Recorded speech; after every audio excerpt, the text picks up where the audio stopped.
पिछले 24 घंटे से पूरी दुनिया देख रही है किस तरीके से अमेरिका ने वेनेजुएला के अंदर घुस करके वहां के राष्ट्रपति को गिरफ्तार कर लिया, या यूं कहें कि उठा लाए, उनकी पत्नी को भी उठा लाए।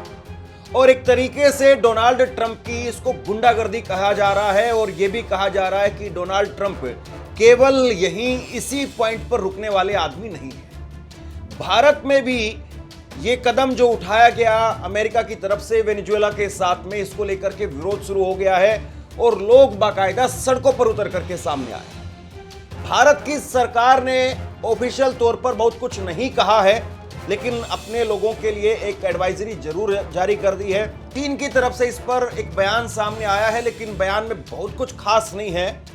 लेकिन फिर भी जो बयान दिया है चीन की तरफ से, क्योंकि सबसे बड़ी बात यह है वेनेजुएला पर डोनाल्ड ट्रंप की जो नजर है वो ऑयल रिसोर्सेज की वजह से, यानी वहां पर जिस तरीके से तेल खनिज संपदा है उसको लेकर के डोनाल्ड ट्रंप की नजर है। मैं सिर्फ एक लाइन में आपको इसको समझा देता हूं, आपको पूरी पिक्चर क्लियर हो जाएगी। इस वक्त में दुनिया के अंदर वेनेजुएला एक ऐसा देश है जो पूरी दुनिया में सबसे ज्यादा ऑयल वाला देश है, यानी जहां से कच्चा तेल सबसे ज्यादा मात्रा में निकलता है।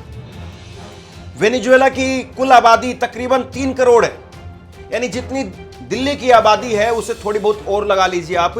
3 करोड़ की आबादी जो है वो वेनेजुएला की कुल है, इतनी सी आबादी वाला देश है। और यहां पर 303 अरब बैरल तेल का भंडार है और दुनिया में सबसे नंबर 1 पर है ये।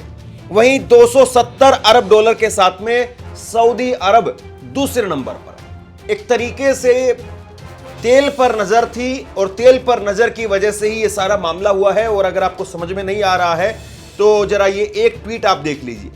डोनाल्ड ट्रंप का एक ट्वीट है और ये ट्वीट पुराना मैं आपको दिखा रहा हूं। 24 जनवरी 2013 का ट्वीट है।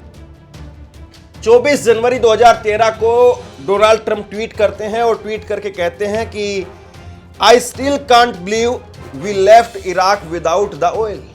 यानी ये कह रहे थे कि साहब मैं यकीन नहीं कर पा रहा हूं कि अमेरिका कैसे इराक को छोड़ सकता है बिना वहां का तेल लिए, या बिना वहां के तेल पर अपना स्वामित्व स्थापित किए वहां से कैसे वापस आ सकता है।